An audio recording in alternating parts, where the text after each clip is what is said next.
Champions লিগের ষষ্ঠ match ডেতে আপনাকে স্বাগতম। চ্যাম্পিয়ন্স লিগের ষষ্ঠ ম্যাচ ডেতে 2 দিনে 18টা ম্যাচ দেখে নেব বুধবার রাতে চ্যাম্পিয়ন্স লিগের ম্যাচগুলোর প্রিভিউ অ্যান্ড প্রেডিকশন।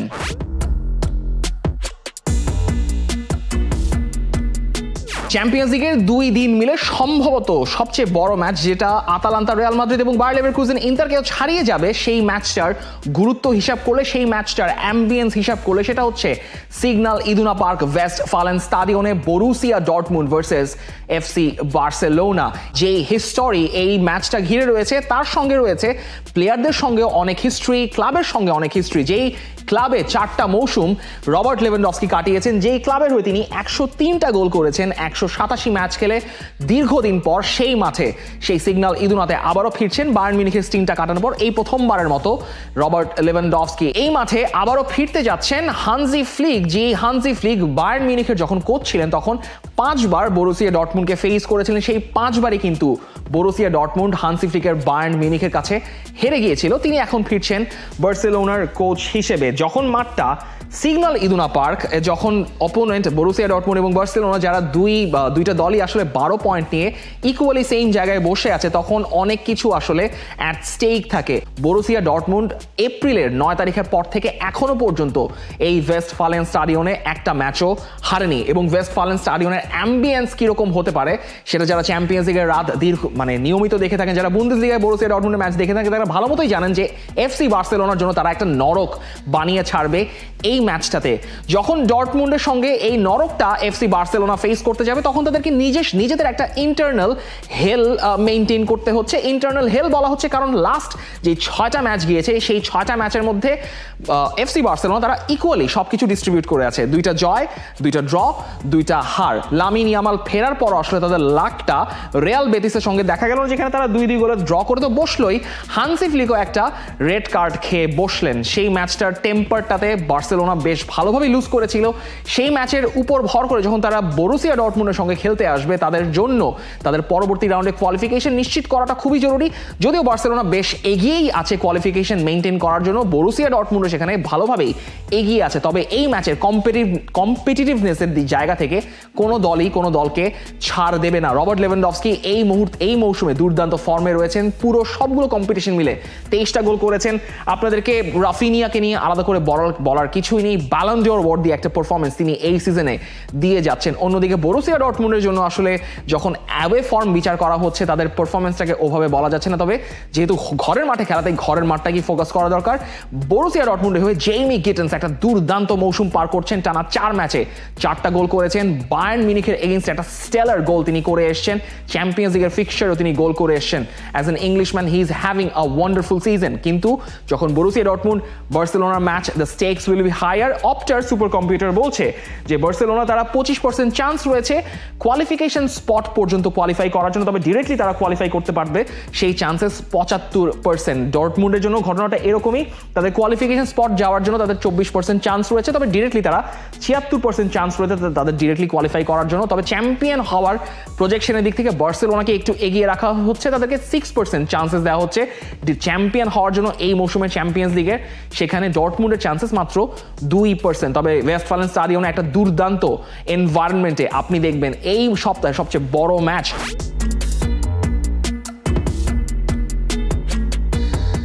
চলো সিমিওনের আতলেতিকো মাদ্রিদকে বলতে পারেন আপনারা দ্য লেট রানার্স। ম্যাচটা যখন একদম শেষের দিকে খুবই সেটব্যাক সিচুয়েশন, ম্যাচটা ড্রয়ের দিকে কিংবা হারার দিকে, সেখানে আতলেতিকো মাদ্রিদ ম্যাচটা কোনোভাবে বের করে আনবে। পিএসজির সঙ্গে লেট কামব্যাকে আনহেল কোরেয়ার গোলে জিতে আসা, কিংবা এই আনহেল কোরেয়ার গোলেই রিয়াল মাদ্রিদের সঙ্গে ড্র করে বসা, কিংবা একদম লাস্ট ফিক্সচারটা সেভিয়ার সঙ্গে 94 মিনিটে আতলেতিকো মাদ্রিদের সর্বকালের সেরা প্লেয়ার, সেটা নিয়ে আসলে বিতর্ক থাকার কোনো সন্দেহ খুব একটা নেই।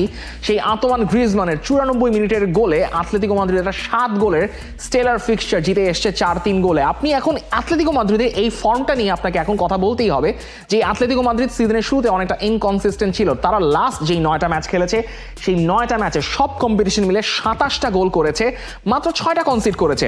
সেটাকে যদি আপনি একটু ন্যারো ডাউন করে লাস্ট 4টা ম্যাচে নিয়ে আসেন, সেই 4টা ম্যাচে আতলেতিকো মাদ্রিদ আবারও বলছি, আতলেতিকো মাদ্রিদ 18টা গোল করেছে, সেই 18টা গোলের মধ্যে একের পর এক ম্যাচে গোল পেয়ে যাচ্ছেন হুলিয়ান আলভারেজকে কেন ম্যানচেস্টার সিটি থেকে নিয়ে আসাটা was a great bet for Atletico Madrid. তিনি ফাইনালি সেটা প্রমাণ করছেন আতলেতিকো মাদ্রিদের হয়ে। তিনি এই মুহূর্তে তাদের সিজনের টপ স্কোরার 11টা গোল নিয়ে, কিন্তু তারপরও আসলে আন্তোয়ান গ্রিজমানের মাহাত্ম্যকে বর্ণনা করে আপনি শেষ করতে পারবেন না। যখনই আতলেতিকো মাদ্রিদের প্রয়োজন হয় তখন তিনি স্টেপ আপ করেন আতলেতিকো মাদ্রিদকে বাঁচানোর জন্য। এখন স্লোভান ব্রাতিস্লাভার সঙ্গে যেহেতু ম্যাচটা, সেখানে আতলেতিকো মাদ্রিদকে আপনি অবশ্যই এগিয়ে রাখবেন। যে স্লোভান ব্রাতিস্লাভা একদম সবার তলানিতে বসে আছে 36 নম্বর স্পটে, 35-36 নম্বর জায়গায়। সেখানে আতলেতিকো মাদ্রিদ হয়তো গোল বন্যা বইয়ে দিলেও বইতে পারে। আতলেতিকো মাদ্রিদের জন্য পরবর্তী রাউন্ডের আসলে কোয়ালিফিকেশন স্টেজগুলো কি বলছে? আতলেতিকো মাদ্রিদের জন্য পরবর্তী রাউন্ডে কোয়ালিফিকেশন প্লে অফে কোয়ালিফাই করার চান্সেস অপটা বলছে 64%, ডিরেক্টলি কোয়ালিফাই করার চান্সেস 36%, এবং আতলেতিকোকে 2% চান্স দেওয়া হচ্ছে এইবারের নতুন চ্যাম্পিয়ন্স লিগ ফরম্যাটে চ্যাম্পিয়ন হওয়ার জন্য। তবে সেই রাস্তাটা অনেক দূরে। আতলেতিকো মাদ্রিদকে আপনি আসলে কখনোই ভরসা করতে পারবেন না, যেটা রিফাত মাসুদ বলে থাকেন, এবং রিফাত মাসুদের 5 মিশালি দেখতে চাইলে সেটা লিঙ্কে এবং ডেসক্রিপশনে দেখতে পারেন। এই সপ্তাহের 5 মিশালি নিয়ে তিনি কথা বলেছেন। তবে আতলেতিকো মাদ্রিদ এই ম্যাচটাতে অনেকভাবেই ফেভারিট।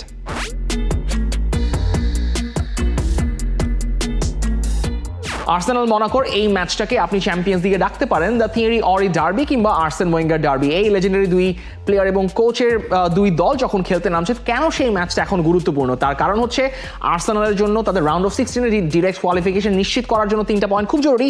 তেমনি মনাকোর জন্য তাদের ডিরেক্টলি না হলেও অ্যাটলিস্ট কোয়ালিফিকেশন প্লে অফে কোয়ালিফাই করার জন্য তাদের এই ম্যাচ থেকেও কিছু পয়েন্ট, সেটা একটা হোক কিংবা যদি লারেলাপ্পা হয়ে যায়, তবে 3টা পয়েন্ট ম্যানেজ করাটাও খুবই গুরুত্বপূর্ণ।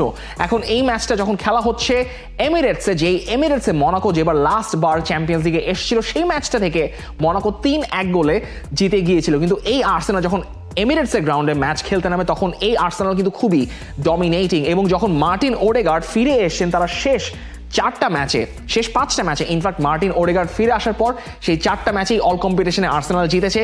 শুধুমাত্র লাস্ট এই ফুলহ্যামের সঙ্গে তারা ড্র করেছে 1-1 গোলে। কিন্তু মার্টিন ওডেগার্ড আসার পর আর্সেনাল তাদের ওই কম্বিনেশন থেকে গোল করেছে 15টা এবং কনসিড করেছে মাত্র 3টা। এবং the set piece super heroes বা কর্নার কিংস আর ব্যাক অ্যাট ফুল ফর্ম। তারা কর্নার থেকে গোল পেয়ে যাচ্ছে। ম্যানচেস্টার ইউনাইটেডের সঙ্গে যে 2টা গোল আসলো সেটা আসলে সেট পিস থেকেই আসলো, সেটা সবাই দেখেছেন। কিন্তু আর্সেনালের জন্য একটাই সমস্যা হতে পারে যে মনাকোর ফ্রন্ট লাইন রয়েছে, সেই ফ্রন্ট লাইনটাকে কন্টেইন করাটা কতটা ডিফিকাল্ট হতে পারে আর্সেনালের জন্য সেটা দেখা যাবে। কারণ গ্যাব্রিয়েল এই ম্যাচটাতে হয়তো ইনজুরির কারণে নাও থাকতে পারেন, সেক্ষেত্রে কিভিওর বা অন্য কাউকে সালিবার সঙ্গে পার্টনারশিপ করতে হতে পারে। মনাকোর জন্য একটু রান অফ ফিক্সচারটা খুব খারাপ যাচ্ছে বলাও ঠিক না, কিন্তু লাস্ট 8টা ম্যাচের মধ্যে 4টা ম্যাচেই তারা হেরে গিয়েছে। লিগ অতে তাদের কিছুটা হলেও ডিমোশন হয়েছে, তারা মার্সেইয়ের পিছনে চলে গেছে 3 নম্বর স্থানে। তবে এই ম্যাচটা আর্সেনালের জন্য যেরকম ইম্পর্টেন্ট, মনাকোর জন্য ইম্পর্টেন্ট তাদের কোয়ালিফাই করার জন্য। আর্সেনালের জন্য তাদের যে রিসেন্ট রান অফ ফর্ম, সেখান থেকে অপটা বলছে তাদের 11% চান্স রয়েছে চ্যাম্পিয়ন্স লিগের চ্যাম্পিয়ন হওয়ার জন্য। আর্সেনাল চ্যাম্পিয়ন্স লিগের চ্যাম্পিয়ন, ব্যাপারটা একটা বেশ ওয়ান্ডারফুল ব্যাপারই ঘটবে আর্সেনালের যারা ভক্ত রয়েছে তাদের জন্য। তবে সেটা রাস্তা অনেক দূর, তার আগে আর্সেনালকে পার করতে হবে মনাকোর বাধা।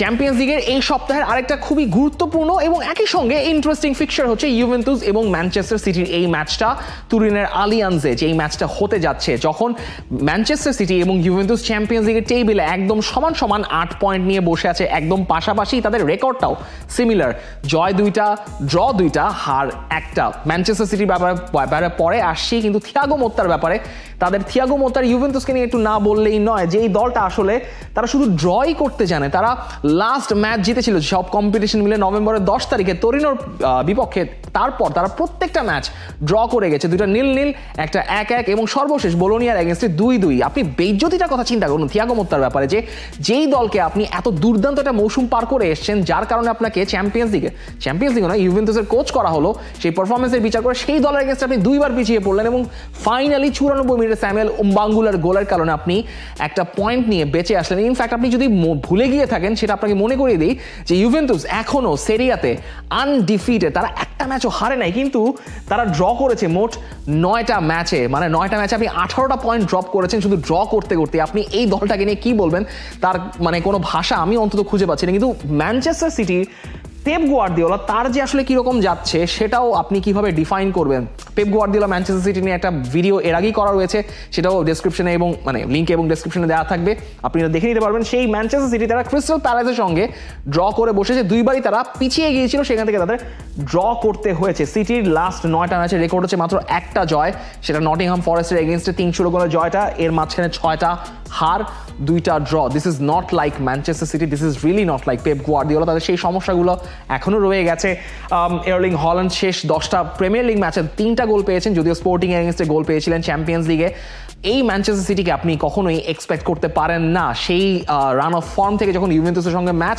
ম্যানচেস্টার সিটির রাউন্ড অফ 16 কোয়ালিফিকেশনে কিছু হিসাব কেতাব রয়েছে, তাদের জন্য যে হিসাব কেতাব সেটা হচ্ছে ম্যানচেস্টার সিটি তারা রাউন্ড অফ 16 কোয়ালিফাই করে যাবে অ্যাটলিস্ট প্লে অফ স্পট পর্যন্ত, সেখানে তাদের চান্স হচ্ছে 82%, তবে ডিরেক্টলি চান্স একটু অনেকখানি কমে আসবে, ডিরেক্টলি চান্স তাদের 18%, কিন্তু তারপরও ম্যানচেস্টার সিটির অল অ্যারাউন্ড চ্যাম্পিয়ন হওয়ার সম্ভাবনা অপটা সুপার কম্পিউটার দেখছে 3%, যেখানে আবার ইউভেন্টাসের ব্যাপারে ম্যানচেস্টার সিটির ব্যাপারে এলিমিনেশনের চান্স কিন্তু আবার 8% বলছে অপটা সুপার কম্পিউটার। অন্যদিকে ইউভেন্টাসের প্লে অফ স্পটে কোয়ালিফাই করার চান্স হচ্ছে 86% এবং 9% চান্স রয়েছে ডিরেক্টলি কোয়ালিফাই করা, এবং তাদের চ্যাম্পিয়ন হওয়ার চান্স রয়েছে 2%।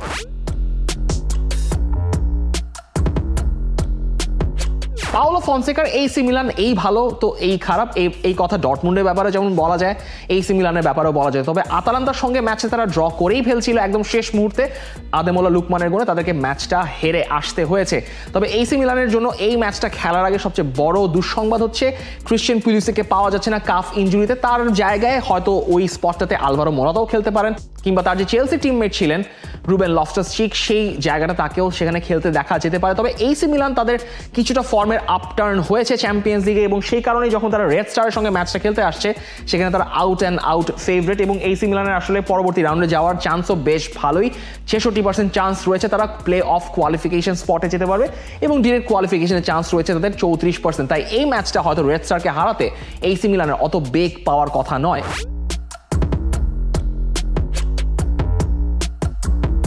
বেনফিকা বোলোনিয়ার ম্যাচটা কেন গুরুত্বপূর্ণ তার কারণ এই ম্যাচে একটা অল টাইম চ্যাম্পিয়ন্স লিগ রেকর্ডের সাক্ষী আপনি হতে পারেন।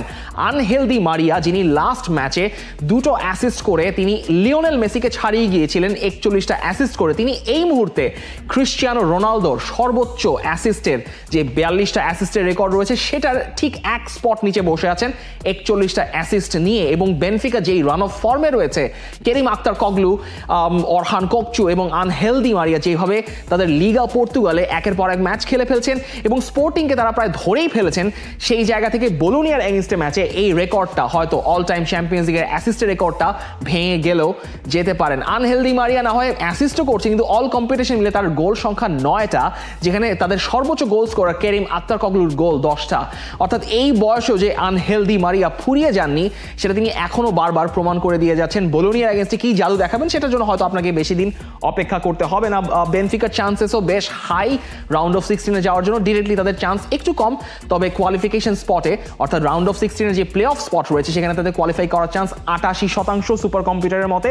তবে বোলোনিয়ার জন্য তাদের এলিমিনেটেড হয়ে যাওয়ার চান্স অনেক হাই। ভিনচেনজো ইতালিয়ানোর দল মাত্র একটা পয়েন্ট পেয়েছে, এই সিজনে চ্যাম্পিয়ন্স লিগ খেলতে এসে তাদের একটা পয়েন্ট নিয়ে আসলে এলিমিনেটেড হয়ে যাওয়ার চান্স 98%। চ্যাম্পিয়ন্স লিগের বুধবারের ম্যাচ শুরু হবে ডিসেম্বরের 11 তারিখ রাত 11:45। সে সময় আপনি দেখবেন আতলেতিকো মাদ্রিদের ঘরের মাঠ সিভিতাস মেট্রোপলিটানোতে আতলেতিকো মাদ্রিদ স্লোভান ব্রাতিস্লাভা এবং একই সময় লিলের ঘরের মাঠে ম্যাচ খেলতে নামবে লিল এবং অস্ট্রিয়ার স্টুর্ম গ্রাজ। যখন ঘড়ির কাঁটা পেরিয়ে রাত 2টো তখন চ্যাম্পিয়ন্স লিগের বুধবারের মেইন ইভেন্ট, বুধবার দিবাগত রাত 2টোয় ডিসেম্বরের 12 তারিখ আপনি দেখবেন সান সিরোতে AC Milan versus Red Star Belgrade. আপনি দেখবেন এমিরেটসে আর্সেনালের ঘরের মাঠে Arsenal versus AS Monaco. Benfica তাদের ঘরের মাঠে আতিথ্য হতে দেবে বোলোনিয়াকে।